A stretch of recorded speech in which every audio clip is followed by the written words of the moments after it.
परवा झालेल्या आझाद मैदान येथील आंदोलनामध्ये 65 इमारतींच्या रहिवाशांनी जोरदार आझाद मैदान येथे आंदोलन केलं होतं। या आंदोलनाला सरकारमधले उद्योगमंत्री उदय सामंत यांनी भेट दिली होती आणि त्यांनी तिथे आश्वासन दिलं होतं की उद्या विधान भवनामध्ये याच संदर्भात UD डिपार्टमेंटचे मुख्य सचिव असीम गुप्ता यांच्यासोबत एक बैठक आयोजित करण्यात येईल। त्या बैठकीसाठी मी स्वतः त्याचबरोबर या इमारतीतील काही रहिवासी त्याचबरोबर आमचे शिवसेनेचे पदाधिकारी आम्ही सर्व उपस्थित होतो।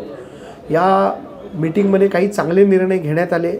जमिनीचा मालकी हक्क जो आहे तो या रहिवाशांना देण्याचा निर्णय काल झालेला आहे आणि UD डिपार्टमेंटनी कलेक्टर साहेबांना फोन करून वर्ग 2च्या ज्या जमिनी आहेत त्या वर्ग 1 करून सोसायटी करून या लोकांच्या नावे करण्याचे आदेश देखील काढलेले आहेत आणि लवकरच या 65 इमारतींसाठी एक GR देखील काढला जाणार आहे। ज्या ज्या इमारती आरक्षणाच्या भूखंडांवर केल्या त्या आरक्षणांमध्ये काही शिथिलता देता येईल का याच्यासाठी देखील निर्णय झालेला आहे आणि या सोसायटी कोर्टामध्ये इंटरव्हीन करून थोडा अधिकचा वेळ कोर्टाकडनं मागून या सोसायट्या लीगल करण्यासाठी आमचा प्रयत्न आहे आणि सरकारकडनं योग्य ते आश्वासन आम्हाला मिळालेलं आहे। येत्या काळामध्ये या 65 इमारतीतील लोकांना पूर्णपणे दिलासा मिळेल अशी आशा आम्हाला